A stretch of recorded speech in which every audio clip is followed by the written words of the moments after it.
हरे कृष्णा। तो आज अत्यधिक पावन दिन है। श्रील हरिदास ठाकुर जो नामाचार्य हैं, जिस नाम को श्री चैतन्य महाप्रभु सारे जगत को प्रदान करने के लिए अवतरित हुए थे, वही नाम के जो प्रमुख आचार्य के रूप में श्री चैतन्य महाप्रभु श्रील हरिदास ठाकुर को प्रतिष्ठित करते हैं। तो ऐसे हरिदास ठाकुर का आज तिरोभाव तिथि है और वैष्णवगण आविर्भाव और तिरोभाव, बल्कि तिरोभाव ज़्यादा उत्साह से मनाते हैं, क्योंकि अंततः वो महान आचार्य भगवान की नित्य लीला में प्रविष्ट हो जाते हैं। तो ये दोनों तिथियां वैष्णवों के लिए पूजनीय हैं। ऐसे कहा गया है, यदि जो व्यक्ति, एक आचार्य कहते हैं, ठाकुर हरिदास जय जन सुने ताहार चरण धुआं करे मुई पाने। यदि कोई व्यक्ति हरिदास ठाकुर के बारे में श्रवण करता है तो वो महान आचार्य कहते हैं, ऐसे श्रोता के चरणों का मैं अभिषेक करके उसका चरणामृत क्या करूँगा, पान करूँगा। तो इस प्रकार से हरिदास ठाकुर का जो चरित्र है, आप देखेंगे चैतन्य चरितामृत, चैतन्य भागवत में अत्यधिक विस्तृत रूप से प्राप्त होता है। बल्कि चैतन्य हरिदास ठाकुर का बाल्यकाल का अधिक वर्णन हमें प्राप्त नहीं होता। कुछ ऐसे ग्रंथ हैं बंगाली के जिसमें हरिदास ठाकुर के बाल्यकाल आदि का वर्णन किया है, लेकिन भक्ति सिद्धांत सरस्वती ठाकुर कहते हैं कि वो ग्रंथ प्रामाणिक नहीं है, उसके द्वारा हमें वो कथन स्वीकार नहीं करना चाहिए। तो ऐसे नामाचार्य हरिदास ठाकुर का चरित्र चैतन्य चरितामृत में कई अध्यायों में वर्णित है, चैतन्य भागवत में भी कई जगह विस्तृत वर्णित किया है।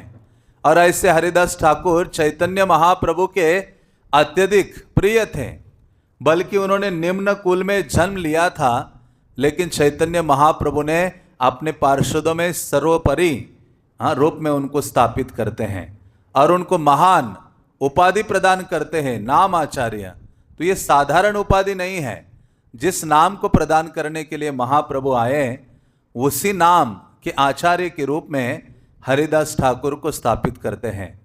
इसलिए यदि हमें अपने नाम भजन में और अधिक अनुराग और गाढ़ता लानी है, तो हमें प्रतिदिन हरिदास ठाकुर की जो शरण है वो ग्रहण करनी पड़ेगी और ऐसे हरिदास ठाकुर का जो चरित्र है वो श्रवण करना होगा। बल्कि जहाँ जहाँ हरिदास ठाकुर का वर्णन आया है, वहाँ वहाँ कहा गया है कि यदि कोई व्यक्ति हरिदास ठाकुर के बारे में केवल श्रवण करता है, उसको निश्चित रूप से कृष्ण की प्राप्ति होगी। ये बे सुन हरिदास ठाकुरेर कथा, जहार श्रवणे कृष्ण पाई बे सर्वथा। यदि कोई व्यक्ति अपने हृदय मन आदि को लगाकर एकाग्रता से हरिदास ठाकुर की लीला कथा का श्रवण करता है, जहारे श्रवणे कृष्ण पाई बे सर्वथा, जिनके बारे में सुनने से कृष्ण प्राप्ति होती है।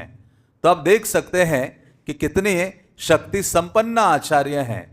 तो ऐसे महान आचार्य प्रकट होते हैं हम सबके उद्धार के लिए या हमें पवित्र करने के लिए। इसलिए भागवतम में जब ध्रुव महाराज की कथा का वर्णन होता है, उस समय शुकदेव गोस्वामी कहते हैं, भवेद भक्तिर भगवती यया शात क्लेश संशयः। यदि कोई व्यक्ति भक्त के चरित्र को सुनता है तो सर्वप्रथम वो व्यक्ति शुद्ध भक्ति के धरातल पर स्थापित हो जाता है। और दूसरा क्या है, ऐसा व्यक्ति जो वैष्णव चरित्र को सुनता है, भगवान और भक्तों के बीच का जो आदान प्रदान है उसके बारे में बड़ी लालसा के साथ श्रवण करता है, तो ऐसे व्यक्ति को निश्चित रूप से उसके जीवन में कृष्ण की शुद्ध भक्ति प्राप्त होगी। और कहते हैं ययाशात क्लेश संक्षयम, कि जो सारे सांसारिक ताप है उससे वो व्यक्ति पूर्णतः मुक्त हो जाएगा।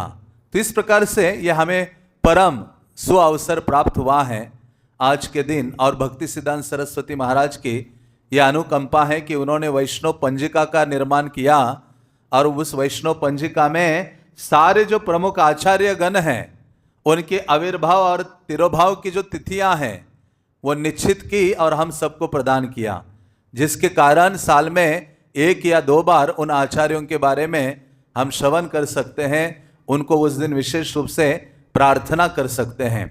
तो ऐसे हरिदास ठाकुर चैतन्य महाप्रभु से लगभग 35 साल बड़े थे। उनका प्राकट्य बंगाल में जो बूढ़न ग्राम है वहाँ हुआ था 1441 में, और चैतन्य महाप्रभु से बड़े थे। और ऐसे हरिदास ठाकुर प्रकट होकर एक मुस्लिम परिवार में प्रकट हुए थे। प्रकट होकर निरंतर कृष्ण नाम और वो भी हरे कृष्ण महामंत्र का निरंतर उच्चारण करते थे अपनी जिह्वा के द्वारा। श्रील कवि कर्णपुर गौर गणोदेश दीपिका में उनके बारे में लिखते हैं, वो कहते हैं, रुचिकश्य मुने नामना ब्रह्मा महातपा प्रह्लादेन समम जातो हरिदासाख्योपि सना। कहते कि ये जो हरिदास ठाकुर गौर लीला में प्रकट हुए हैं वो पूर्व काल में रुचिक मुनि के जो पुत्र थे जिनका नाम था महातपा, वो थे। केवल वो ही नहीं थे बल्कि जो ब्रह्मा जी थे वो इस गौर लीला में हरिदास ठाकुर के रूप में प्रकट हो जाते हैं। और एक व्यक्ति उनमें प्रकट होता है और वो है प्रह्लाद। प्रह्लादेन समम जातो हरिदासोक्योपि सनहा। तो इस प्रकार से हरिदास ठाकुर में ये तीन महाविभूति एक साथ प्रकट होती है। एक है रुचिक मुनि के जो पुत्र है महातपा, दूसरे हैं ब्रह्मा जी और तीसरे हैं स्वयं प्रह्लाद। तो यदि चरित्र को देखते हैं हरिदास ठाकुर के तो इन सबके जो गुणावली है, ब्रह्मा की जो गुणावली है और जो प्रह्लाद महाराज की जो गुणावली है, वो सारी हमें प्रकट रूप में दर्शनीय हो जाती है हरिदास ठाकुर के चरित्र में। इसलिए कृष्णदास वृंदावन दास ठाकुर कहते हैं, केह बले चतुर्मुख जैन हरिदास, केह बले प्रह्लाद जैन परकाश। वृंदावन दास ठाकुर कहते कि कोई कहते हैं कि ये तो चतुर्मुख ब्रह्मा जी हैं साक्षात, और कोई कहते हैं कि नरसिम्हा देव के जो प्रिय भक्त हैं प्रह्लाद ही साक्षात हरिदास ठाकुर के रूप में प्रकट हुए हैं। और वास्तव में स्वयं ब्रह्मा ही हरिदास ठाकुर के रूप में प्रकट है गौर लीला में। इसलिए हरिदास ठाकुर का वर्णन कई बार कई स्थानों में ब्रह्म हरिदास के रूप में आता है, या हरिदास ठाकुर को पुकारा जाता है ब्रह्म हरिदास के रूप में। तो नवद्वीप धाम महात्म्य में श्रील भक्ति विनोद ठाकुर लिखते हैं कि किस प्रकार से ये जो ब्रह्मा है वो हरिदास ठाकुर के रूप में प्रकट हुए हैं। क्योंकि हम सब जानते हैं कि ब्रह्मा ने ब्रज में भगवान कृष्ण के बछड़े और जो ग्वाल बाल आदि हैं उनको चुराया था, और भगवान ने उनके उस अहंकार या घमंड को नष्ट किया था, और भगवान ने स्वयं भगवान प्रकट हुए उस ग्वाल बाल के रूप में और सारे जो बछड़े आदि हैं। और इस लीला के पश्चात जो ब्रह्मा जी हैं भगवान की शरण ग्रहण करते हैं और स्वयं को बहुत बड़ा अपराधी मानते हैं। उनका हृदय इस भावना से भर जाता है कि मैंने भगवान कृष्ण के प्रति महान अपराध किया है। भगवान को देवतागण भी नहीं समझ पाते। तो ऐसे ब्रह्मा जी के हृदय में ये ग्लानि जब बढ़ गई और ब्रह्मा जी को पता चला कि यही स्वयं श्याम सुंदर कृष्ण गौर सुंदर के रूप में प्रकट होने वाले हैं, आगे चलकर नवद्वीप धाम में जो धाम भगवान को आनंद प्रदान करने के लिए श्रीमती राधा रानी ने प्रकट कराया है। तो इस बात को सोचकर जो ब्रह्मा जी हैं नवद्वीप में पहुंचते हैं और वो सोचने लगे कि गौरांग के रूप में भगवान प्रकट होने वाले हैं और मुझे तो सदैव अपने उच्च पद का अभिमान है। इसलिए कुंती महारानी कहती है ना कि जो सौंदर्य है, शिक्षा है, पद आदि है, कुल में जन्म आदि है, इस सब चीजों का व्यक्ति को अभिमान या घमंड आदि होता है, जिसके कारण भगवत कृपा उसके लिए अनुकूल नहीं होती। तो ब्रह्मा कहते कि मुझे ये पद प्राप्त हुआ जिसके कारण मेरे अंदर अभिमान आया, और भगवान की एक विशेषता है, यदि किसी व्यक्ति के हृदय में घमंड, अहंकार या अभिमान प्रकट हो जाता है तो भगवान क्या करते हैं, स्वयं या तो उसको चकनाचूर करते हैं या अपनी प्रकृति के माध्यम से या किसी अन्य के माध्यम से उसके घमंड और अभिमान आदि को तोड़ देते हैं। तो इस प्रकार से जो ब्रह्मा है वो सोचने लगे, बहुत ही दीनहीन की भावना उन्होंने अपने हृदय में धारण की, नवद्वीप धाम पधारे और वहां वो एक स्थान है आतोपोर, उस स्थान में बैठ गए तपस्या करने के लिए। और जैसे उन्होंने तपस्या की, भगवान गौरांग महाप्रभु का दिव्य रूप प्रकट हो गया, चैतन्य महाप्रभु प्रकट हो गए। और जैसे देखा, ब्रह्मा जी ने उनको प्रणाम किया, महाप्रभु प्रकट होकर उनका आलिंगन करते हैं। और जैसे आलिंगन करते चैतन्य महाप्रभु कहते कि हे ब्रह्मा, मैं आपकी सेवा से अत्यधिक प्रसन्न हूं और मैं अभी प्रकट होने वाला हूं इसी धाम में गौरांग महाप्रभु या चैतन्य महाप्रभु के रूप में। तो ये जो ब्रह्मा कहते हैं कि हे प्रभु, मुझे तो एक चिंता अपने जीवन में बहुत अधिक सताती है। महाप्रभु कहते कि क्या है वो चिंता? तो वो कहते हैं यही मात्र तव प्रदे प्रार्थना अमार। वो कहते चिंता क्या है कि मैं आपसे कभी बहिर्मुख ना हो जाऊं, ये बहुत बड़ी चिंता है। आपसे बहिर्मुख ना हो जाओ, कोई अपराध आपकी लीलाओं में मैं करना बैठो, इसलिए क्या कीजिए, मेरे ऊपर कृपा कीजिए। तब याचना करते ब्रह्मा जी, यही मात्र तव पदे प्रार्थना अमार, ब्रह्म बुद्धि दूरे जाए हे न जन्म पाए। आपके चरण कमलों में मेरी यही प्रार्थना है ही गौरांग महाप्रभु कि मेरी अंदर ये जो ब्रह्म बुद्धि है, ब्रह्मा की जो भावना है, मैं इस ब्रह्मांड का सर्वोच्च नेता हूं, प्रमुख हूं, ये जो भाव है इसको खत्म कीजिए, दूर कर दीजिए। और क्या दीजिए, मुझे ऐसा जन्म दीजिए जिसके द्वारा तोमार संगेते था कि तव गुण गाए। हे महाप्रभु, मुझे ऐसा जन्म दीजिए कि मैं आपके निकट, मुझे निवास करने का सौभाग्य प्राप्त हो जाए। केवल आपके निकट ही नहीं बल्कि सदा अपने मुख से आपके गुणों का गान करता रहूं। और वास्तव में एक भक्त के लिए यही सर्वोपरि आशीर्वाद है कि निरंतर उसकी जो जिह्वा है कृष्ण के नाम रूप गुण लीला आदि से अलंकृत रहे। इसलिए जिह्वा का जो रत्न है वो कृष्ण कथा है। जिह्वा विभूषित हो जाती है, अलंकृत हो जाती है जब उस जिह्वा के ऊपर सदैव कृष्ण नाम विराजित रहता है।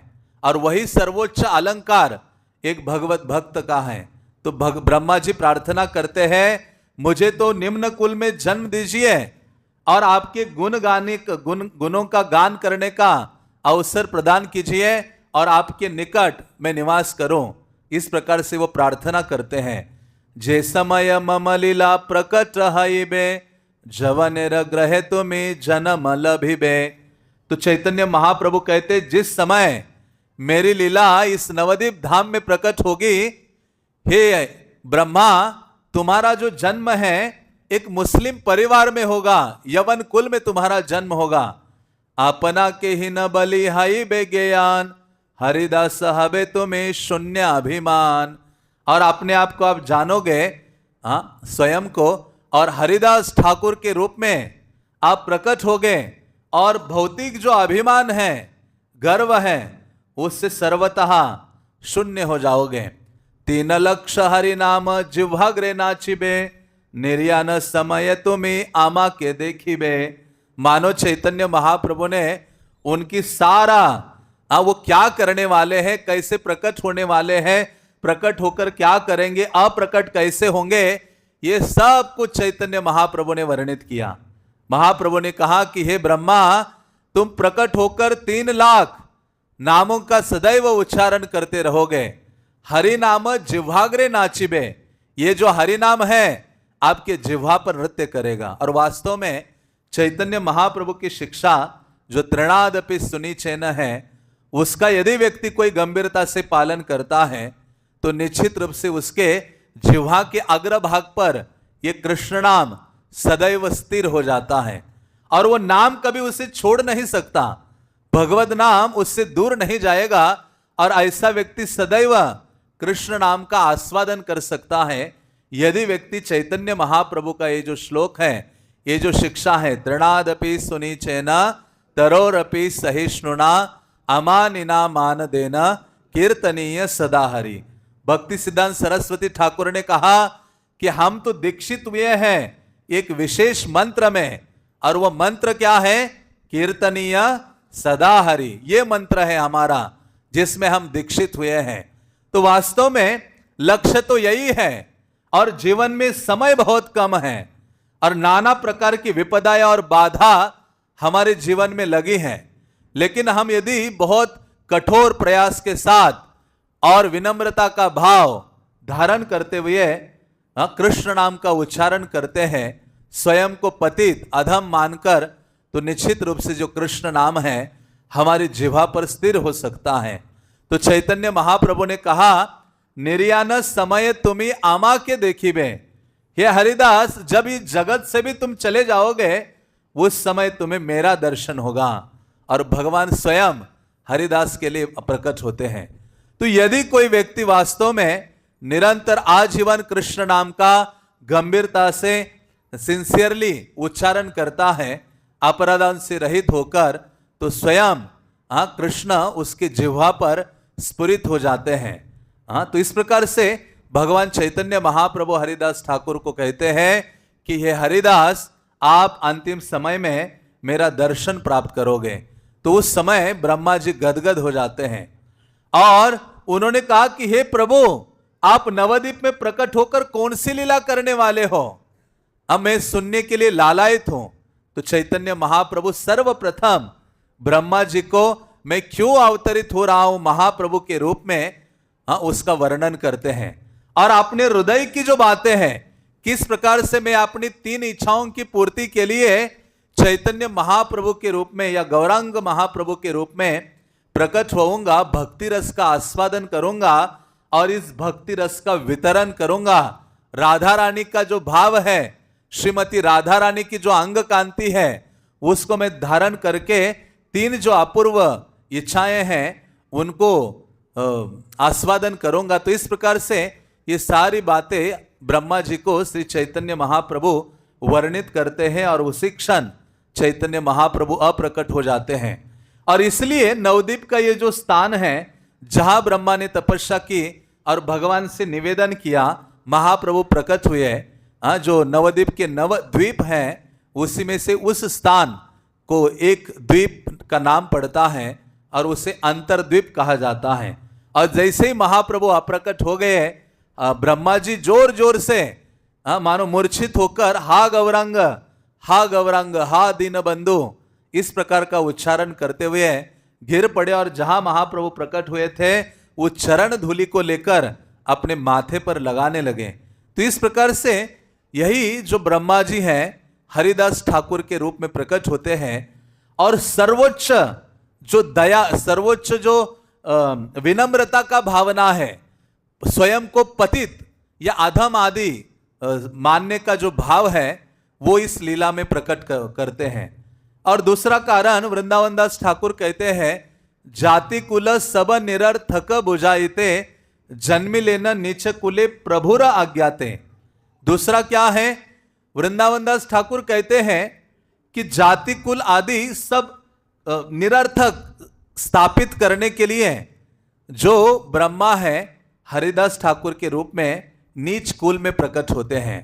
तो इस प्रकार से कोई हमें अभिमान नहीं होना चाहिए कि आपके पास उच्च शिक्षा है, सौंदर्य है, उच्च कुल में जन्म लिया है, बहुत संस्कृत आदि का ज्ञान है, विद्वत्ता है, शास्त्र कंठ में स्थापित है, कृष्ण प्राप्ति के लिए ये कोई योग्यता नहीं है।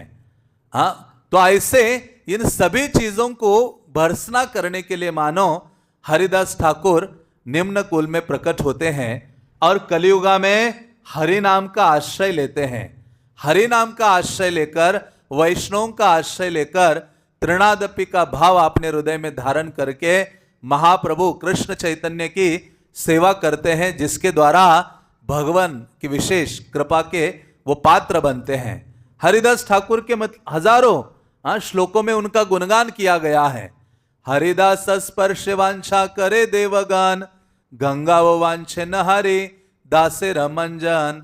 वो कहते कि हरिदास के बारे में क्या बताऊं, हरिदास ठाकुर जैसे महान वैष्णव का स्पर्श करने के लिए देवतागण इच्छा व्यक्त करते हैं।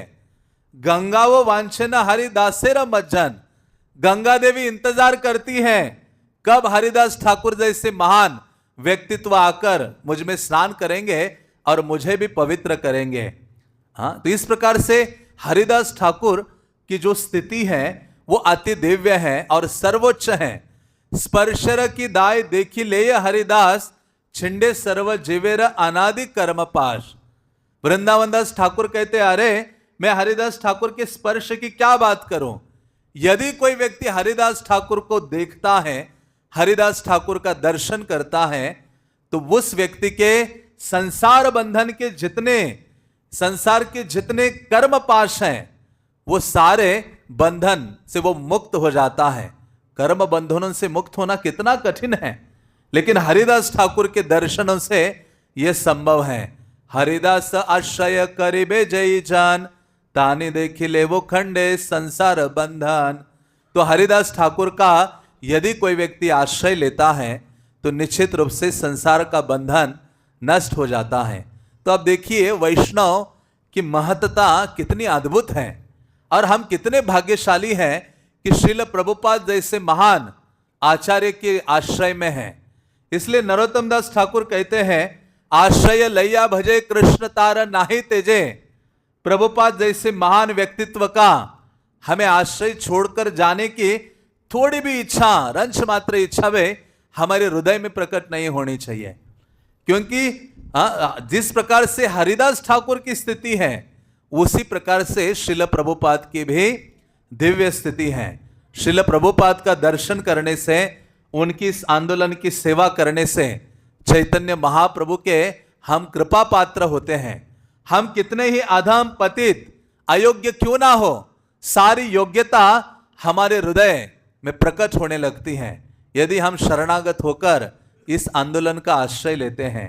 तो ऐसे हरिदास ठाकुर का जब प्राकट्य हुआ तो हरिदास ठाकुर अपना घर छोड़ देते हैं, क्योंकि बाल्यकाल से ही उनके माता पिता का देहांत आदि हुआ था, अकेले वो थे। और जैसे बड़े होने लगे निरंतर कृष्ण नाम को उन्होंने पकड़ के रखा था। जिस प्रकार से सनातन गोस्वामी कहते भागवतम मेरा नित्य संगी है, गुरु है, बांधव है, उसी प्रकार से हरिदास ठाकुर ने कृष्ण नाम को सर्वे सर्वा अपने जीवन में स्वीकार किया था और वो अकेले ही भ्रमण करने लगे और हरि नाम का उच्चारण करते रहे। ऐसे भ्रमण करते करते हरिदास ठाकुर यशोहर नामक जो स्थान है, बेनापोल यशोहर जो डिस्ट्रिक्ट है, अभी तो बांग्लादेश में है, तो वहां बेनापोल नामक एक स्थान है छोटा सा, जहां आकर वो रहने लगे और वहां आकर उन्होंने अपनी कुटिया बनाई और वहां तुलसी के सामने बैठकर निरंतर कृष्ण नाम का उच्चारण करने लगे। बेनापोल में हम गए थे कुछ साल पूर्व, तो वहां आज भी बड़ा सुंदर विशाल मंदिर है और विग्रह है जिस स्थान पर बैठकर हरिदास निरंतर हरि नाम का उच्चारण करते थे।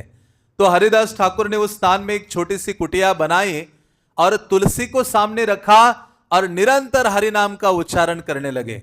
श्रील प्रभुपाद कहते हैं यदि हरि नाम में बहुत प्रगाढ़ आसक्ति आपको जागृत करनी है और हरि नाम को बहुत शीघ्रता से फलीभूत करना है तो आपको तुलसी के निकट बैठकर हरि नाम का उच्चारण करना चाहिए।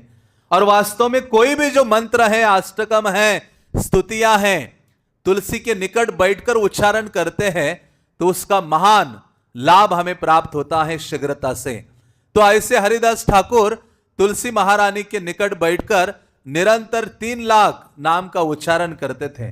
प्रभुपाद चैतन्य चरितामृत के तात्पर्य में लिखते हैं यदि आपको आध्यात्मिक बल चाहिए, कभी कभी हम आध्यात्मिक बल से रहित होते हैं, भक्तों का संग करने की इच्छा नहीं होती, श्रवण करने की इच्छा नहीं होती, ग्रंथों का अध्ययन करने की इच्छा नहीं होती, मॉर्निंग प्रोग्राम अटेंड करने की इच्छा नहीं होती, तो मानो जब निर्मल आध्यात्मिक बल से व्यक्ति रहित हो जाता है तो ये सारी चीजें उससे होती हैं। तो ऐसा आध्यात्मिक बल कैसे प्राप्त होता है? तुलसी के निकट बैठकर जप करना, इधर उधर नहीं। प्रयास करें तुलसी आसपास हो, भक्तों के संग में हम हो, तो उसका प्रभाव हमारे चित्त वृत्ति पर बहुत गहरा होता है।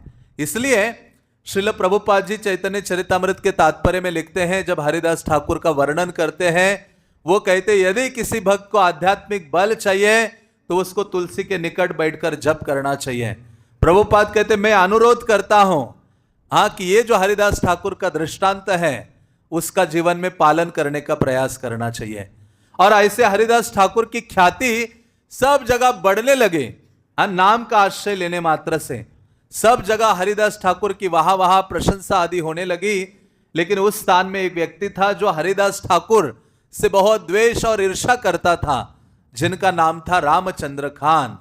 और जो हरिदास ठाकुर से द्वेष करने लगा वैष्णव विद्वेषी था, और उसने सोचा कि कैसे हरिदास ठाकुर तो इतना प्रशंसा का पात्र बन रहा है, उनको थोड़ा नीचे खींच लेता हूं। कभी कभी जब हम भक्तों के बीच में होते हैं तो हमारे हृदय में भी ये ईर्ष्या रूपी पिशाचिनी आ जाती है। नरोत्तम दास ठाकुर कहते जो षड रिपु है उनमें से जो भी अन्य है काम आदि सबको कृष्ण की सेवा में लगा सकते हो, लेकिन ये जो ईर्ष्या है इसको कृष्ण की सेवा में नहीं लगा सकते। लोभ है, लोभ साधु संगे हरि कथा, हाँ लोभ को लगा सकते हो साधु संग हरि कथा का श्रवण आदि करने में, तो लेकिन ये जो ईर्ष्या को नहीं लगा सकते। ईर्ष्या को स्वयं ही अपने हृदय से उसको निकाल कर फेंकना होगा। और जब दीनहीन भावना से वैष्णव की सेवा में हम लगते हैं तो ईर्ष्या का जो भाव है वो कम होने लगता है। तो ऐसे रामचंद्र खान सोचते हैं कि किस प्रकार से इनको अपने पद से पतित करो हरिदास ठाकुर को।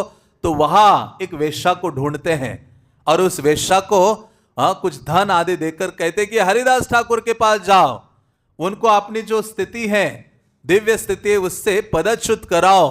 तो वो वेश्या बड़ी सज धज कर जाती है। हरिदास ठाकुर अपने बैठे थे तुलसी के निकट, जाकर हरिनाम ले रहे थे, और ये सुंदर वस्त्र आभूषण सज धज कर जाती है हरिदास ठाकुर के निकट, हरिदास ठाकुर को आकर्षित करने के लिए। और वो कहते कि हे ठाकुर महाशय, आपका यौवन इतना अद्भुत है, आप इतने सौंदर्यमान हो, यौवन से भरे हुए हो, कौन ऐसी स्त्री है जो आपके प्रति आकर्षित नहीं होगी या अपने मन को वश कर सकेगी। तो वो वेश्या हरिदास ठाकुर को कहती है कि मैं आपका संग चाहती हूं, और यदि आपका संग मुझे ना मिले तो मैं अपने प्राणों को त्याग दूंगी। हरिदास कहे तो मां करे मो अंगीकार, संख्या नाम समाप्ति जावत नाहाय अमार। हरिदास ठाकुर ने कहा मैं आपको अंगीकार करूंगा, स्वीकार करूंगा, लेकिन एक थोड़ी सी बात है। क्या है? मैंने संख्या पूर्वक नाम लेने का व्रत रखा है और वो अभी समाप्ति उसकी नहीं हुई है, उसको थोड़ा समाप्त होने दो, फिर आपकी जो इच्छा है उसकी मैं पूर्ति करूंगा, आपको स्वीकार करूंगा। तावत तुम्हें वशिष्ठु नाम संकीर्तन, नाम समाप्ति हाइले करे मुझे तो मार मान। आप यहां बैठो और नाम संकीर्तन को सुनो, जब तक ये मेरा नाम संकीर्तन पूर्ण नहीं होता है तब तक आप यहां रुको।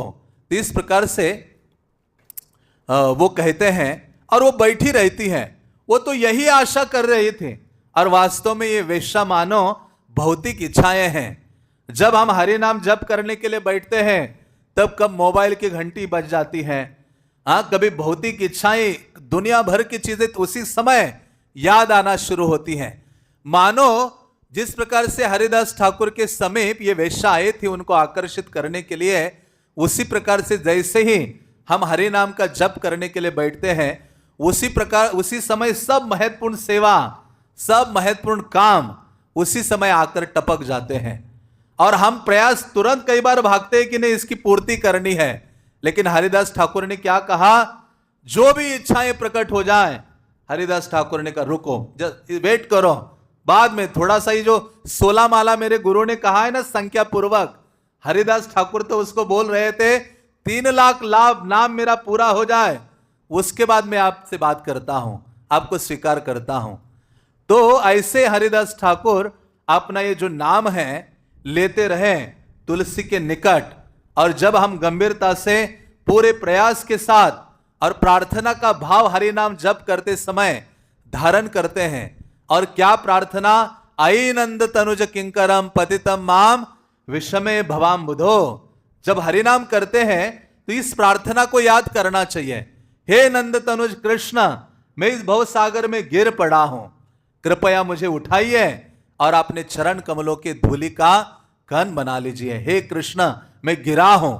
ऐसी जब भावना हमारे हृदय की होती है तो नाम करने का जो दृढ़ संकल्प है वो हमारे हृदय में स्थिर हो जाता है। तो हरिदास ठाकुर तो नाम करते रहे और करते रहे, पूरी रात्रि बीत गई। और वो जो वेश्या है सुबह तक, देखिए अरे सुबह हो गई। हरिदास ठाकुर कहते हैं कि अभी तक, क्योंकि मेरा 1 करोड़ नाम लेने का व्रत है और वो जल्द ही पूरा जाएगा, कल आपको मिल लेता हूं।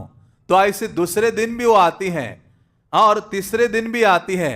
जब वो दूसरे दिन आती है तो देखती हैं, तुलसी के ठाकुर के नमस्कार करे, द्वारे वसी नाम सुने, बले हरि हरि।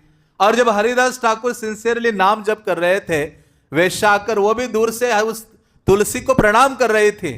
और जब शुद्ध भक्त के मुंह से हरि नाम सुनते हैं तो उसका हमारे चित्त वृत्ति पर बहुत गहरा प्रभाव होता है। इसलिए जो नाम कीर्तन है, कृष्ण कथा है, वो ऐसे व्यक्ति के मुख से नहीं सुननी चाहिए जो धन और विषय आदि में लिप्त है। इसलिए सनातन गोस्वामी ने हमें कहा है कि सावधान होना चाहिए कृष्ण कथा श्रवण करने के लिए। बल्कि प्रभुपाद ने तो एक लेटर लिखा है। प्रभुपाद कहते हैं, मेरे भक्तों को यहां वहां जाकर कृष्ण कथा नहीं सुननी चाहिए। हमारे आंदोलन में सब कुछ है।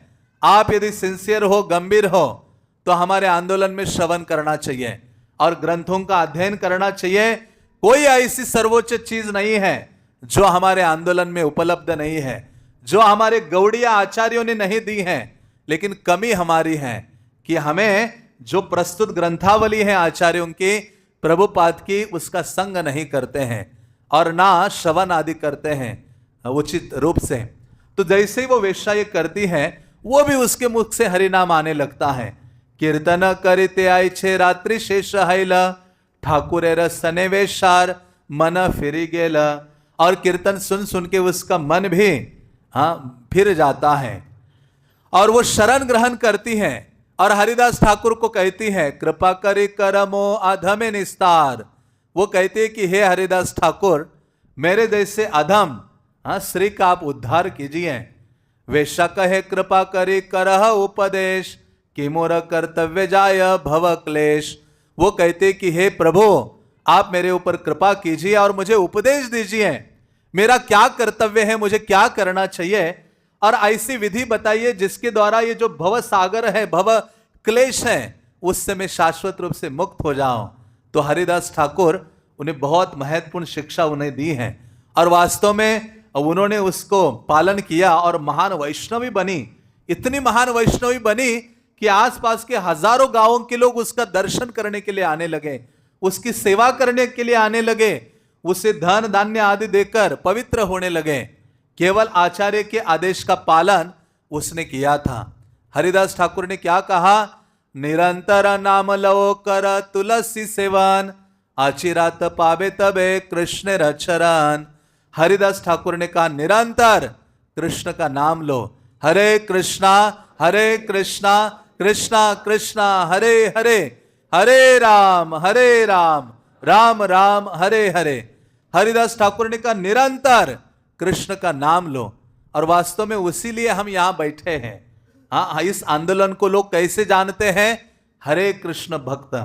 तो हमें दक्ष किस में होना चाहिए, हरे कृष्ण महामंत्र का उच्चारण करने में हमें दक्ष होना चाहिए, क्योंकि यह आंदोलन हरे कृष्ण महामंत्र प्रदान करने के लिए है। तो उस वेश्या को कहा कि आप निरंतर कृष्ण नाम लो और तुलसी की सेवा करो। जैसे उसने किया और वो भी 3 लाख नाम लेने लगी प्रतिदिन। और वृंदावन उसीलिए है, वृंदावन तो भजन के लिए ये स्थल है, भगवान के प्रति आसक्ति का उदय करने के लिए ये स्थान है। अपने समय का दुरुपयोग ना करते हुए जब भी हमें समय मिले कृष्ण का नाम हमारी जिह्वा से उच्चारित होते रहना चाहिए और ऐसे वो शुद्ध हो जाती हैं। तो उसी प्रकार से यदि श्रील प्रभुपाद ने यह आज्ञा दी है कि 4 नियमों का पालन करो, 16 मालाओं का जप करो, गुरु वैष्णव का आदेश पालन करते हुए सेवा करो, इसका हम पालन करते हैं तो निश्चित रूप से क्या होगा, कृष्ण प्राप्ति निश्चित है। उसमें कोई संशय नहीं है। तो इस प्रकार से ऐसी अद्भुत जो पवित्रता है वो प्रदर्शित करती हैं और हरिदास ठाकुर उनको भी शुद्ध करते हैं। तो ये कैसे संभव हुआ, क्योंकि हरिदास ठाकुर की जो ये नाम निष्ठा थी और इतनी नाम निष्ठा हरिदास ठाकुर की कि हरिदास ठाकुर को मारा जा रहा था, पीटा जा रहा था केवल एक कार्य के लिए, कि वो हरि नाम ले रहे हैं। हाँ, हमें तो उठाया जा रहा है, जगाया जा रहा है कि जाओ नाम लो। लेकिन हरिदास ठाकुर को वहां जो मुस्लिम शासक हैं वो मारने लगे, पीटने लगे। हाँ, क्योंकि वो हरे कृष्ण महामंत्र का उच्चारण करते थे। एक समय तो ऐसा हुआ कि उनको दंडित किया गया, हाँ, काजी के द्वारा, कि आप मुस्लिम होकर ये हिंदुओं के भगवान का नाम ले रहे हो।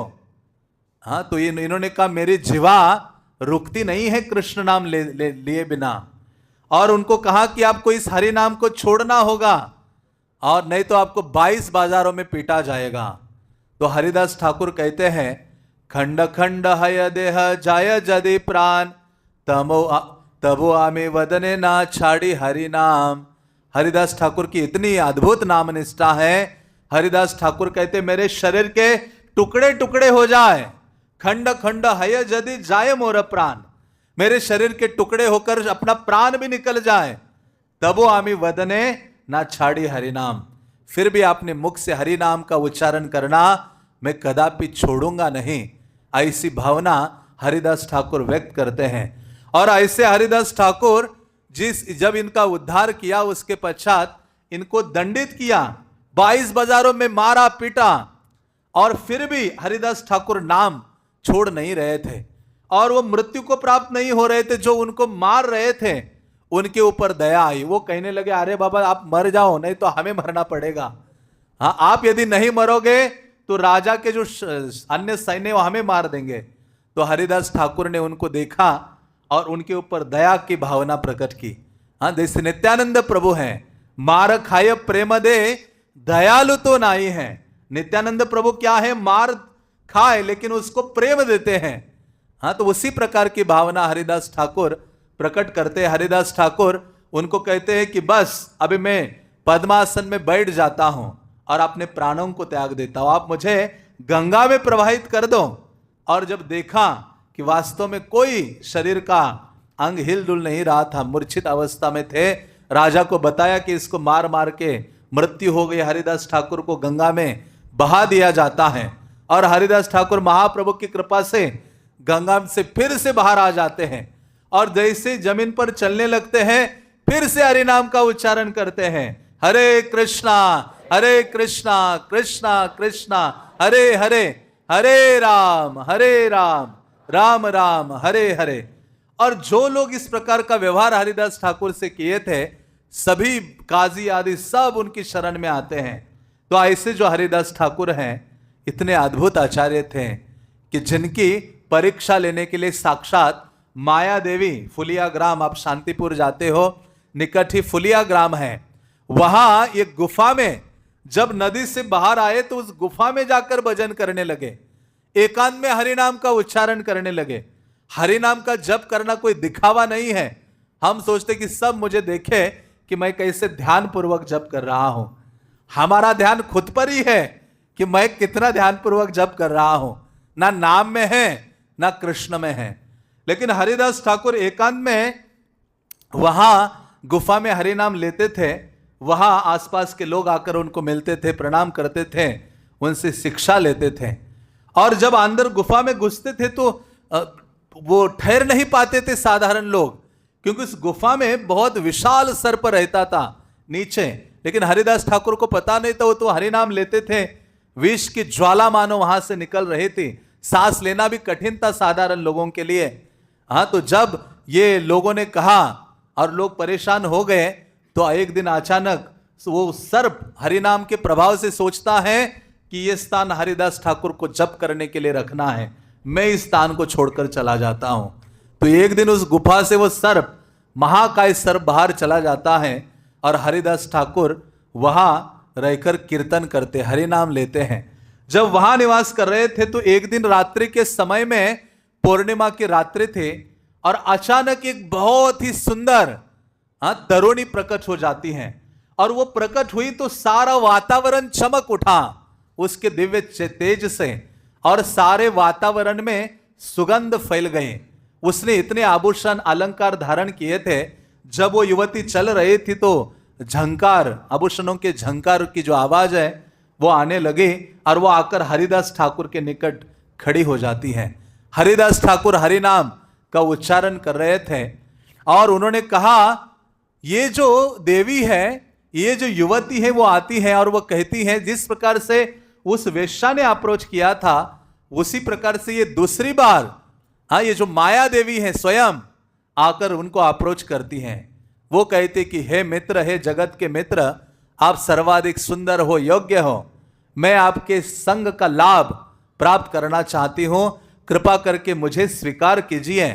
आप तो साधु हो, साधु का स्वभाव तो दीनहीन पर कृपा करने का है, और कहते कि आप मेरे ऊपर कृपा कीजिए। और नाना प्रकार के जो हाव भाव है, स्त्रियोचित जो हाव भाव है वो प्रकट करने लगती है। ऐसे हाव भाव प्रकट करती है, कृष्णदास कविराज लिखते हैं कि मानो जो बड़े बड़े धुरंधर व्यक्तित्व है उनके भी धैर्य छूट जाए, इस प्रकार के हाव भाव वो प्रकट करती है और हरिदास ठाकुर को अप्रोच करती है कि मुझे स्वीकार करो। हरिदास ठाकुर कहते हैं, संख्या नाम संकीर्तन यही महायज्ञ मन्ने, ताहा ते दीक्षित आमी यही प्रतिदिने, कि मेरा ये यज्ञ चल रहा है, संकीर्तन यज्ञ में मैं दीक्षित हूं। तो उसी प्रकार से हमें आध्यात्मिक गुरु ने यज्ञ में दीक्षित किया है और हमारा यज्ञ कब तक चलेगा? आखिरी श्वास तक, जीवन के अंत तक। ये 16 माला का जो यज्ञ है जो गुरु ने दीक्षित किया है वो जीवन के अंत तक चलने वाला है। तो हरिदास ठाकुर कहते हैं, यावत कीर्तन समाप्त नहे ना करे अन्य काम।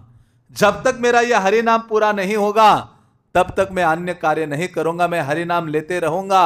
आप बैठो यहां। वो बैठ जाती हैं और 3 दिन बीतते हैं।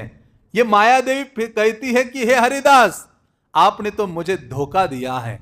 और वो तुरंत जो साधारण युवती के रूप में प्रकट हो गई थी, साक्षात भव्य माया देवी का रूप हरिदास ठाकुर के सामने प्रकट करती है और प्रकट करके वो कहती है, तबे नारी कहे तारे करी नमस्कार, आमी माया करे ते आईला परीक्षा तोमार। हे हरिदास, मैं साक्षात माया देवी हूं, जो माया देवी सारे जगत को प्रभावित करती है। मैं आपका परीक्षा लेने के लिए यहां आए थे। ब्रह्मादि जीवा आमी सबारे मोहिलो, एकेला तोमार आमी मोहित नारिलो, कि मैंने ब्रह्मा से लेकर सभी जीवों को मोहित किया है, आकर्षित किया है। और वास्तव में काम आदि के द्वारा छोटे से चींटी से लेकर ब्रह्मा तक हर जीव प्रभावित है। काम आदि के द्वारा प्रतिक्षण प्रति दिन आकर्षित होता है। तो माया देवी कहते हैं, मैंने ब्रह्मादि जैसे देवताओं को भी, बड़े बड़े धुरंधर योगी तपस्वियों को भी आकर्षित किया है, मोहित किया है, लेकिन आप ही एकमात्र ऐसे व्यक्तित्व हो जिनको मैंने मोहित नहीं किया, आकर्षित नहीं किया। महाभागवत तुम्हें तोमार दर्शने, तोमार कृष्ण नाम कीर्तन श्रवणे, चित्त शुद्ध हैल चाहे कृष्ण नाम लयते, कृष्ण नाम उपदेशी कृष्ण करम होते। तो वो माया देवी कहती है कि हे महाभागवत हरिदास ठाकुर, आपके दर्शन से, आपके द्वारा उच्चारित कृष्ण नाम के श्रवण के द्वारा मेरा जो चित्त है वो शुद्ध हो गया है और मेरे अंदर इच्छा जागृत हो गई है कि मुझे भी कृष्ण नाम चाहिए, मुझे भी कृष्ण नाम का उच्चारण करना है। तो वो कहती है कि भगवान कृष्ण तो चैतन्य महाप्रभु के रूप में प्रकट हुए और उन्होंने भगवत प्रेम की बाढ़ सब जगह ला दी, सारे जगत को बाढ़ से अपलावित कर दिया कृष्ण प्रेम से। और लेकिन मैं उसमें बह नहीं पाई। मुझे तो राम नाम प्राप्त हुआ था। मेरे जो पति हैं शिवजी, साक्षात दुर्गा देवी परीक्षा लेने के लिए आई है हरिदास ठाकुर का, माया देवी साक्षात। तो वो कहती है कि मुझे तो राम नाम प्राप्त हुआ था मेरे पति के द्वारा। राम नाम मुक्ति प्रदान करने वाला है। पारक हैया करे प्रेमदान, आप मुझे क्या दीजिए? कृष्ण नाम दे दो, ताकि मैं कृष्ण कीर्तन कर सकती हूं। तो इसलिए कृष्णदास कविराज कहते हैं, इतना अद्भुत प्रसंग यह है, मायादासी प्रेम मांगे इथे के विस्माय, साधु कृपा नाम विना प्रेम ना जन्माय। कहते कि कितना बड़ा आश्चर्य है कि मायादासी प्रेम मांगे इथे की विस्मय। अरे साक्षात माया देवी आकर वो भिक्षा मांगती है, मुझे प्रेम दो। और प्रेम क्या है? कृष्ण नाम है। ये कृष्ण नाम दो और हमें तो कितना सरलता से मिला है। हाँ, हमने तो मांगा भी नहीं था, फिर भी हमें कृष्ण नाम दिया है प्रभुपाद और हमारे वैष्णव ने। यहां माया देवी कहती है कृष्ण नाम दो मुझे, साधु कृपा नाम बिना प्रेम ना जन्माए। तो प्रेम कैसे उदित होगा हृदय में? तो यहां हरिदास ठाकुर कहते साधु कृपा और नाम बिना, ये दो चीजें करनी पड़ेगी।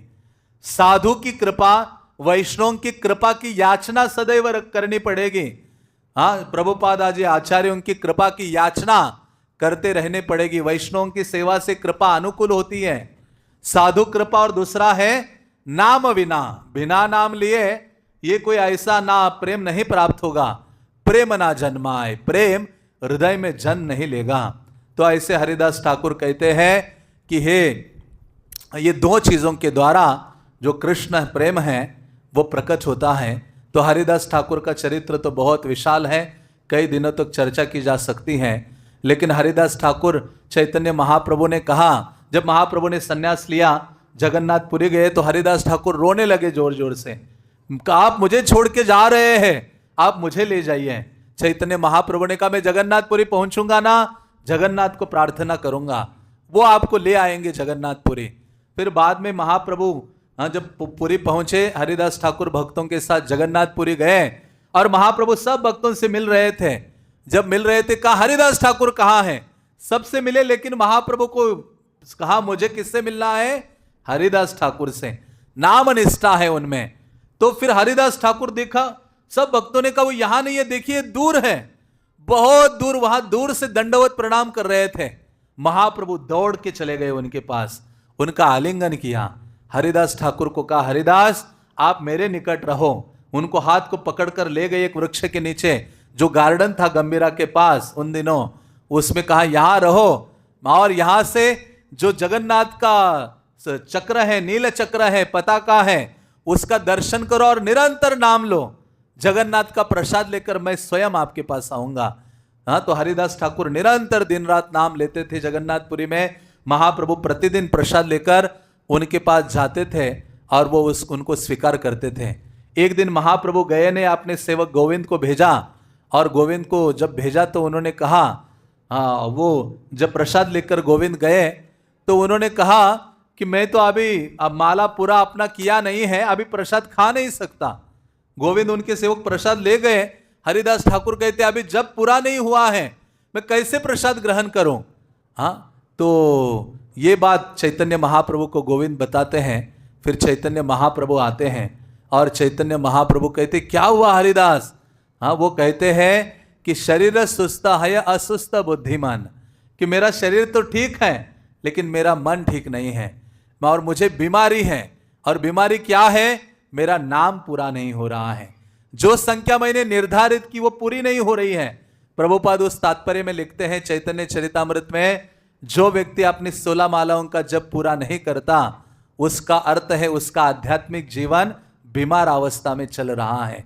जिसको 16 माला जप करने की इच्छा नहीं होती है और कंप्लीट नहीं कर पाता है, समझो कि उसका भक्तिमय जीवन महान बीमारी से ग्रसित है।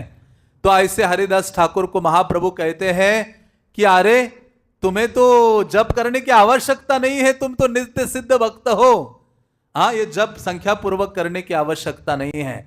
और जब हरिदास ठाकुर ने कहा कि हे प्रभु मेरी एक इच्छा है, हाँ, इसका वर्णन अंत्य लीला में विशद आता है कि आप अप्रकट होने से पूर्व मैं इस संसार से जाना चाहता हूं।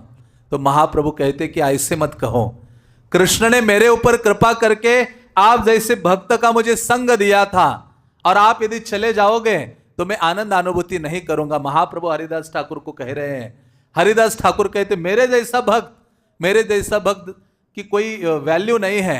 जिस प्रकार से हजारों चिट्ठियां हैं, कोई चिट्ठी रोज मर जाती है हमारे पाव के नीचे, तो कौन इतना ध्यान रखता है? तो मैं चिट्ठी के समान हूं। आपके पास है महाप्रभु बड़े बड़े भक्त हैं जो आपके सर के ताज हो सकते हैं। तो ऐसे हरिदास ठाकुर बहुत विनम्र हो जाते हैं और वो कहते हैं कि मेरी एक इच्छा है जिसको पूर्ति कीजिए। और क्या इच्छा है? तो हरिदास ठाकुर कहते हैं कि आप अप्रकट होने से पहले मैं अपने शरीर को छोड़ना चाहता हूं। और कैसे छोड़ना चाहता हूं? हृदय धरिमु तोमार कमल चरण, नयन देखिमु तोमार चांद वदन। कि अपने हृदय में आपके चरण कमलों को धारण करना चाहता हूं, नेत्रों से आपके आंखों आपके मुख कमल को देखना चाहता हूं। जिह्वाय उच्चार्यमु तोमार कृष्ण चैतन्य नाम, यही मत मोर इच्छा छाड़े मुपरान। कि मैं अपने जिह्वा से श्री कृष्ण चैतन्य बोलना चाहता हूं और अपने शरीर को छोड़ना चाहता हूं। यह मानो डेथ प्लान है। डेथ प्लान, हमें कई प्लान बनाते हैं, उसमें से ये डेथ प्लान है, मुझे मरना कैसे है। हाँ, तो इस प्रकार से मानो वो व्यक्त करते हैं। और दूसरे दिन महाप्रभु आते हैं, सारे भक्तों को लेकर आते हैं। हरिदास ठाकुर लेटे हुए थे, भक्त लोग नाचने लगते हैं, कीर्तन करने लगते हैं और महाप्रभु हरिदास ठाकुर के सामने बैठ जाते हैं। हरिदास ठाकुर महाप्रभु के चरणों को अपने हृदय में या उठाकर यहां रखते हैं और अपने आंखों से महाप्रभु का तेजस्वी जो मुख कमल है उसको निरंतर देख रहे थे और अपनी जिह्वा से बोलते हैं। क्या बोलते हैं? श्री कृष्ण चैतन्य। कैसे होगा? भूख लगी, कुछ आवाज नहीं आ रही है, जोर से बोलिए श्री कृष्ण चैतन्य, और जोर से, और जोर से। तो हरिदास ठाकुर कहते हैं, हरिदास ठाकुर ने तुरंत श्री कृष्ण चैतन्य बोला और अपने प्राण त्याग दिए। महाप्रभु के समक्ष महाप्रभु रोने लगे। महाप्रभु ने उनके शरीर को उठाया। ऐसा कोई भक्त नहीं, इतना सौभाग्य किसी को नहीं प्राप्त हुआ जितना परम सौभाग्य हरिदास ठाकुर को प्राप्त हुआ है उनके नाम निष्ठा के कारण। इसलिए वो जगतेर आर्य, वो आदर्श आचार्य हैं, जगतेर गुरु सनातन गोस्वामी उनको कहते हैं। तो इस प्रकार से वो शरीर छोड़ते हैं, महाप्रभु लेकर उनके शरीर को नाचते हैं और उनको पालकी में बिठाकर समंदर के किनारे समाधिस्थ करते हैं और महाप्रभु घोषणा करते हैं। पहले जाकर उन समंदर में जल से स्नान कराते हैं, समाधिस्थ करते हैं, जगन्नाथ के जो निर्माल्य आदि है उसमें डालते हैं, महाप्रभु परिक्रमा करते हैं। महाप्रभु कहते इस समंदर में जहां हरिदास ठाकुर ने स्नान किया है, यदि कोई इस स्थान में स्नान करता है तो उसको कृष्ण प्रेम की प्राप्ति होगी। तो इसलिए भक्तगण वहां जाकर भी स्नान करते हैं और महाप्रभु तुरंत दौड़ते हैं, जाते हैं आनंद बाजार में जहां प्रसाद इकट्ठा करते हैं और सारे भक्तों को उस दिन अपने हाथ से खिलाते हैं और कहते हैं कि हरिदास ठाकुर जैसा जो व्यक्तित्व है वो अति दुर्लभ है। महाप्रभु ने कहा, हरिदास अचिल पृथ्वीर शिरोमणि, तहा विना रत्न शून्य हाइल मेदिनी। हरिदास ठाकुर पृथ्वी के सर्वोच्च रत्न हैं और आज महाप्रभु ने कहा कि ये जो पृथ्वी है रत्न से विहीन हो गई है। इस प्रकार से महाप्रभु का बहुत विशेष विशेष प्रेम था और महाप्रभु ने कहा सबको ये गाना चाहिए, जय जय जय हरिदास, नामेर महिमा जह करिल प्रकाश। कि हरिदास ठाकुर वह व्यक्तित्व है जिन्होंने हरि नाम की जो महिमा है प्रकट हो गई। तो आज हरिदास ठाकुर का तिरोभाव है। आज के दिन विशेष विशेष उनसे प्रार्थना करनी चाहिए और याचना करनी चाहिए। एकाकी आमार नाही पायबल हरिनाम संकीर्तने, तुम्हें कृपा करे श्रद्धा बिंदु दिया देह कृष्ण नाम धने। हे हरिदास ठाकुर, अकेले मुझ में सामर्थ्य शक्ति नहीं है हरिनाम का उच्चारण करने की, प्लीज कृपा करके मुझे शक्ति दीजिए ताकि ये जो हरिनाम आध्यात्मिक गुरु से मुझे प्राप्त हुआ है उसका उच्चारण मैं करूं और उसमें अनुराग मुझे प्राप्त हो जाए। और हरिदास ठाकुर के बारे में और हमें पढ़ना चाहिए। आज के दिन हरि चैतन्य चरितामृत चैतन्य भागवत से। हरे कृष्णा कृष्णा कृष्णा हरे हरे, हरे राम राम राम हरे हरे। नामाचार्य हरिदास ठाकुर के, पतित पावन श्रील प्रभुपाद के, निताय गौर प्रेमानंदे।